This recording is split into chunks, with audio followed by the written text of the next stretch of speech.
you actually twist them as you do it.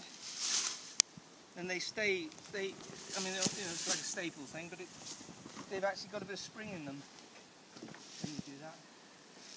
And it does help make them hold, really. These are the crooks that the crook into the timber work with. I mean, that's the longest, probably. When you get up a bit further, when there's a bit of depth, you'd have to use a long one like that, but they actually start about anything from 6 inches, well, you wouldn't know what electric, I suppose, isn't it? But up to about 18 inches, really. And the stuff that was grown locally, was it this long? No, that's another point. Wheat straw was always round about a metre long, if you're lucky. And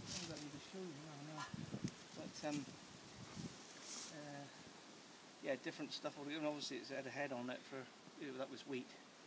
And the stems are about the same in thickness as this stuff.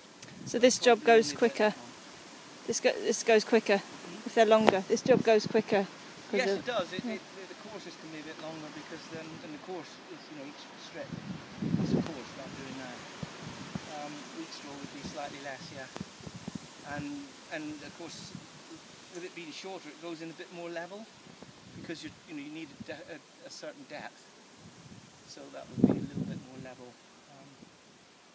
So it doesn't help with the lasting of it, really.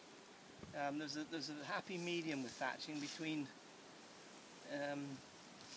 depth that's needed and pitch. And that's, I guess, it's a bit of the art of it, really. You need to have pitch on something for it to run water quickly.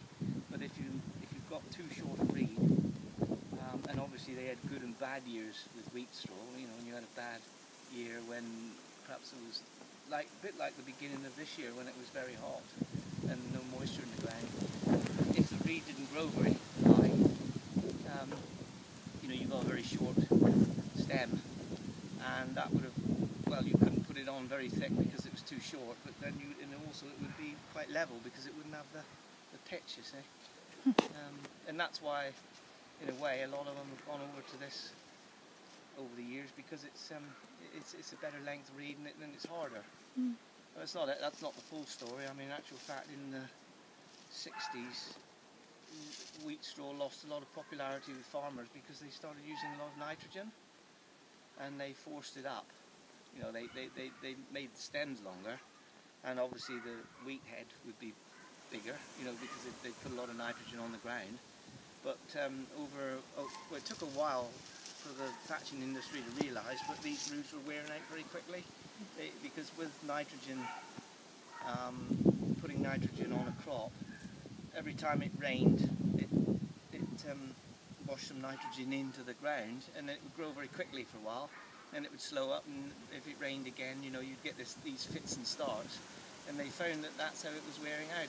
It would stay for a little while good on the roof, and then bits would wear out very quickly. It would just sort of fall away, and it took the thatching industry a while to realise what was happening, but it got wheat straw a bad name, and that was through greed in a way, from farmers putting too much nitrogen on because they thought they could. I mean, everything was new, you see. It was not all their fault. I mean, it's just a natural thing that they would do. The nitrogen was available, and they thought, well, more straw, more wheat per acre, but it wasn't good for this industry.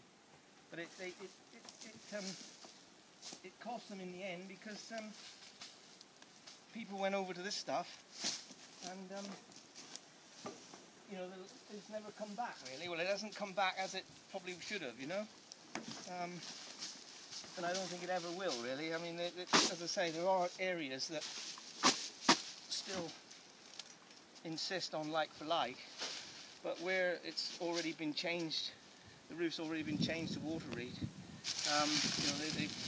That's where it will always be now, I think, because there's so many parts of the world you can get this stuff, and transport's not that expensive really. It's in comparison.